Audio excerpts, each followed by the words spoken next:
Welcome to Front Office Pros. You may be in a Dynasty League, and if you are, you probably have wondered, what could I do to spice it up or make it better because it may be getting a little stale? Well, this episode's for you because we're going to be talking about how you can take your Dynasty Leagues to the next level. Hike!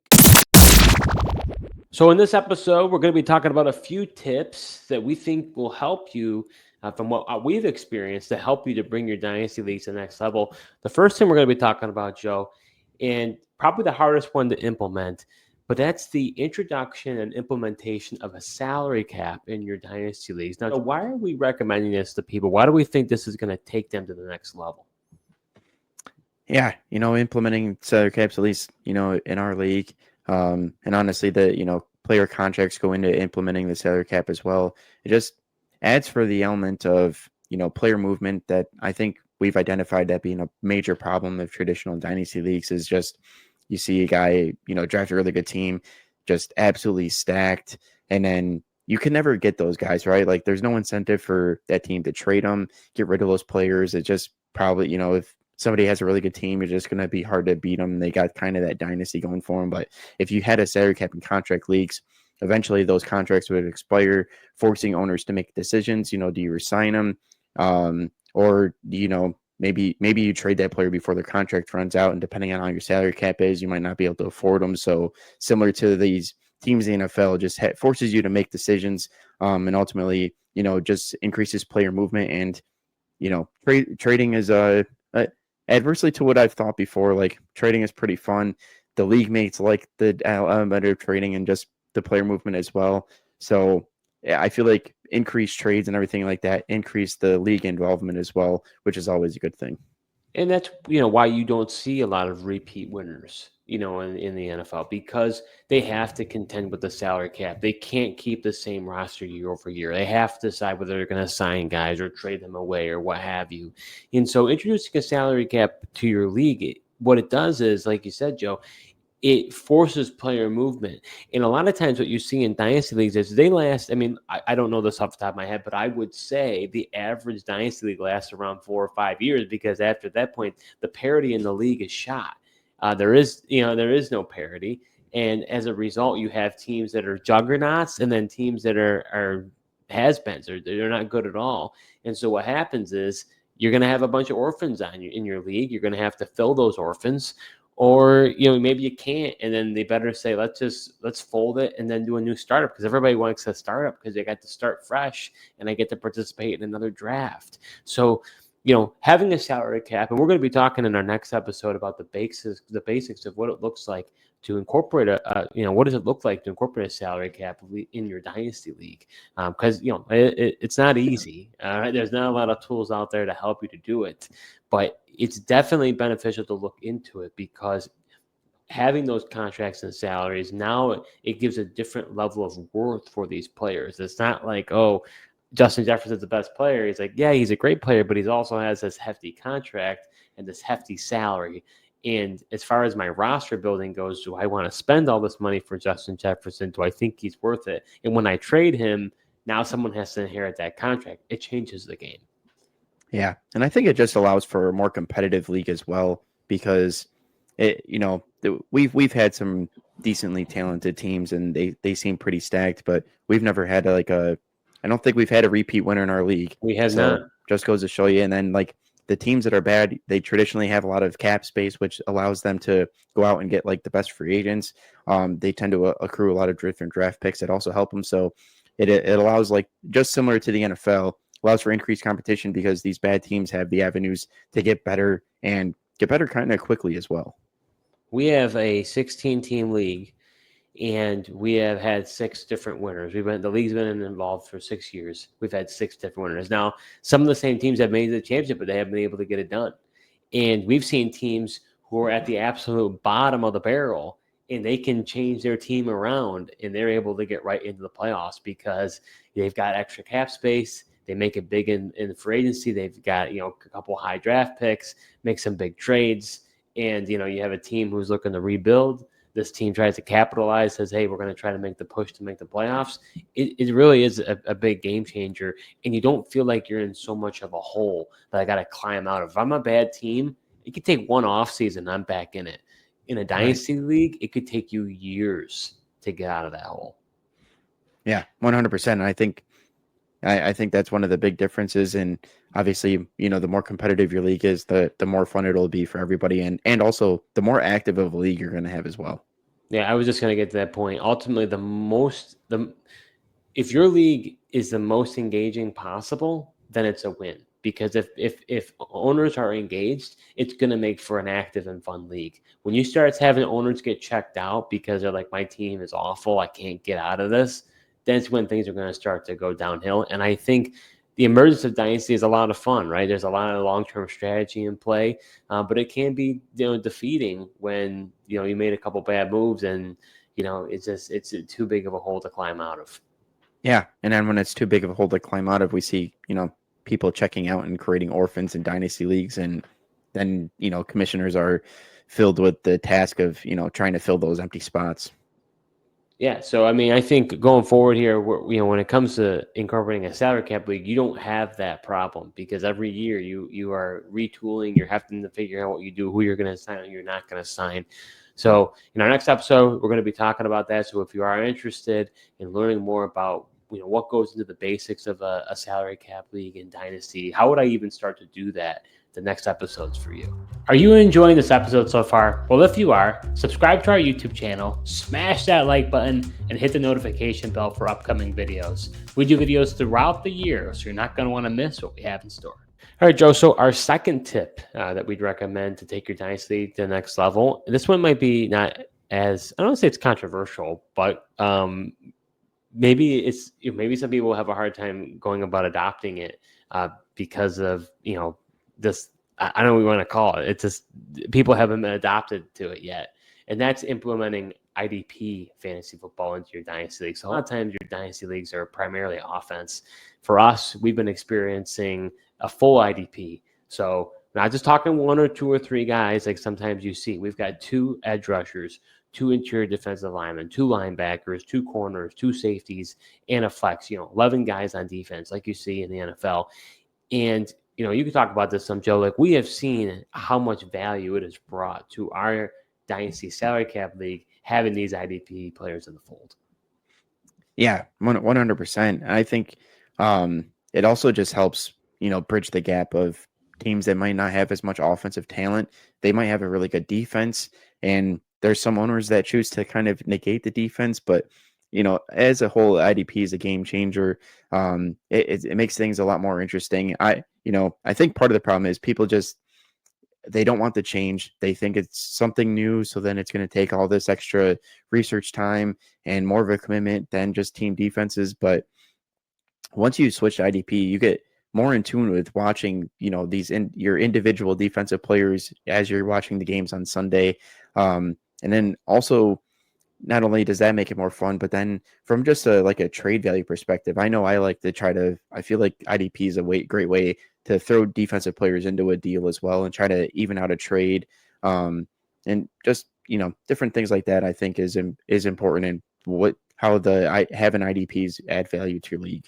I think there are various reasons for me personally why I would advocate for IDP, and you kind of touched upon a few of them.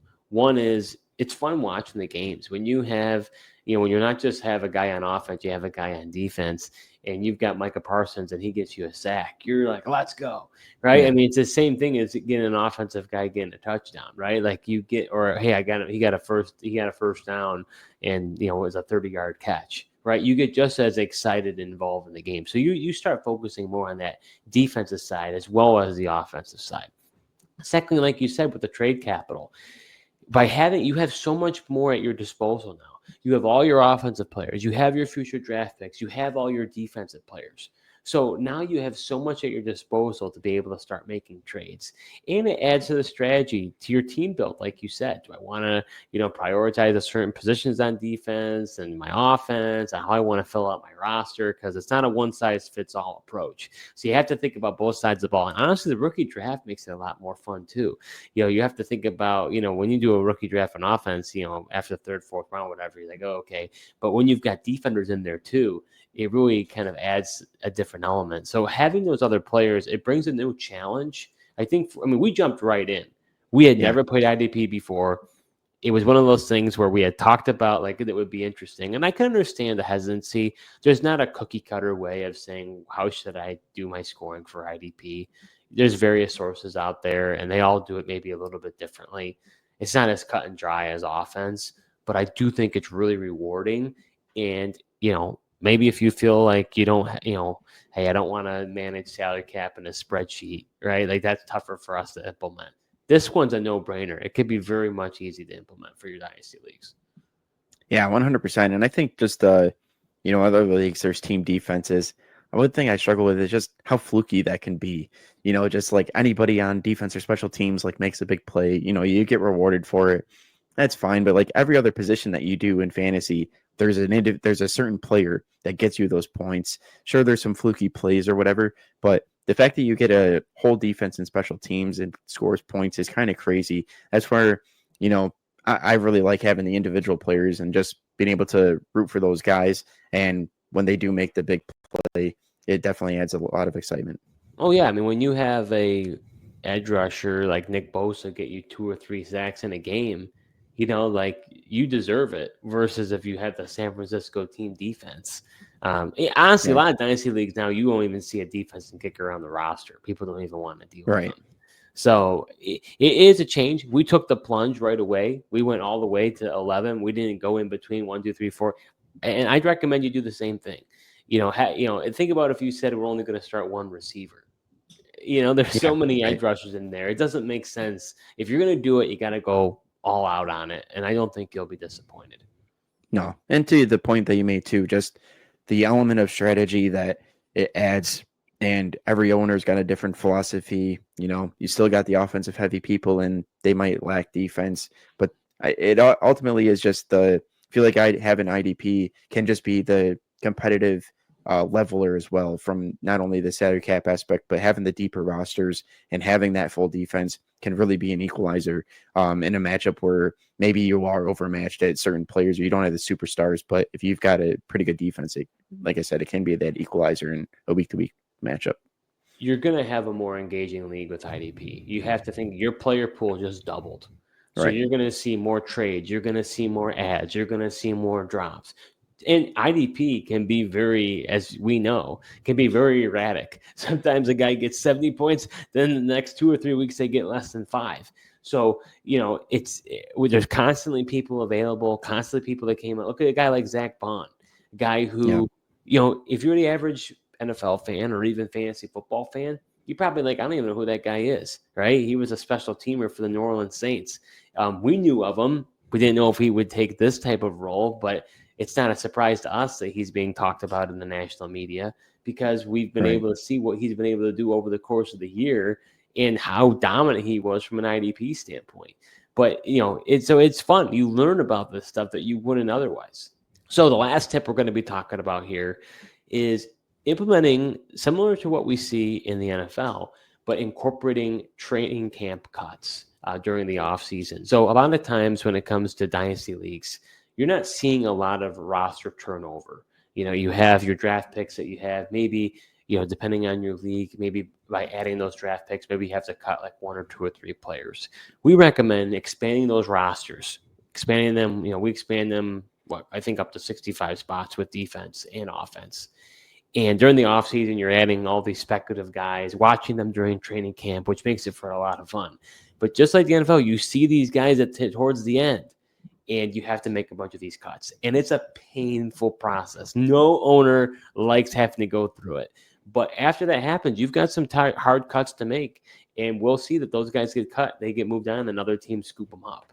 So it creates some of that player movement that we feel is missing in dynasty leagues, and it adds another event in the offseason. You get hyped. You're getting closer to the season. For a dynasty league, you're not doing another draft, so you just have your team, but then you're monitoring what's going on in training camp, what's going on in these preseason games to kind of decide which guys are going to make your roster. Yeah, and as you pointed out, this isn't a popular thing that people are excited for in our league, but I think it does make things interesting, and it really does force player movement on you, like a contract would. But and even sometimes you got to we have, 7 rounds in the rookie draft. Sometimes you got to, even release your 6th or 7th round picks just because you just don't have enough room, or maybe you added a guy that wasn't even drafted, but he's having a really good training camp and preseason, and you want to keep him instead. So it just adds another element of strategy and being able to expand your rosters, really watch these guys perform and see who you want to stick with or let go. Yeah, and then ultimately, what we end up doing too is after the training camp cuts, we then, some people call it a taxi squad, we call it a practice squad. Then you add that practice squad in, right? So now you can add some of those guys to your practice squad after the training camp cuts are over. From there, you have those guys, and we even allow for poaching, right? So even allowing for that transact. Now that's hard to do. A lot of times that's a more of a manual process. Not a lot of these, different platforms that you can play on, they don't afford you the opportunity to do that. But that's also another wrinkle where, hey, it's not fun when you have your player poach, but when you poach from somebody else, it's pretty exciting. Yeah, it is pretty exciting. I really haven't been on the benefit side of the poaching yet. Obviously, you lost Nico Collins. That was lost Kobe Turner, Nico Collins, which was bad. But it really, just again, adding more strategy can be looked at pain points, but I view it as, really good strategy. You really got to be careful and consider who you have on your practice squad. We have, like the NFL, we allow for protections. I obviously haven't protected the right guys and, been on the losing end of that, but it's also just kind of part of what makes it fun. And it's another opportunity for, your other owners to add players to their team as well. And those are perfect examples, right? You were on the losing end of that. But you would never have cut Nico Collins. You would never have cut Kobe Turner. Those were guys that you thought were developmental. You just didn't protect them. And look how that changed the landscape of our league. Both of those guys are, stud players at their positions now. And had you had them on your roster would look completely different. So it just goes in a traditional dynasty league, that's not even in play. Yeah, right. I would have just been able to retain them, and people, other league members would have had to deal with it. So that does it for this episode. We wanted to give you a few tips that we've experienced that we feel can really help take your dynasty league to the next level. We don't, it's always a hard process when you see a dynasty league close up because of the lack of engagement, because you see some owners decide that they don't want to no longer participate because of the disparity in the league. So we feel that, hey, if you want to incorporate some of these things, this is going to help you. It's going to create more strategy. It's going to create more engagement, adds a little bit more creativity. And we have seen the benefit, and we think that you will too. Like I said earlier, you do not want to miss our next episode. We're going to be talking about the basics of a salary cap dynasty league. We're going to be talking about some of the intricacies that you're going to need in order for that to work for you. If you want to implement that, you're not going to want to miss it. Thanks so much for tuning in, and until next time.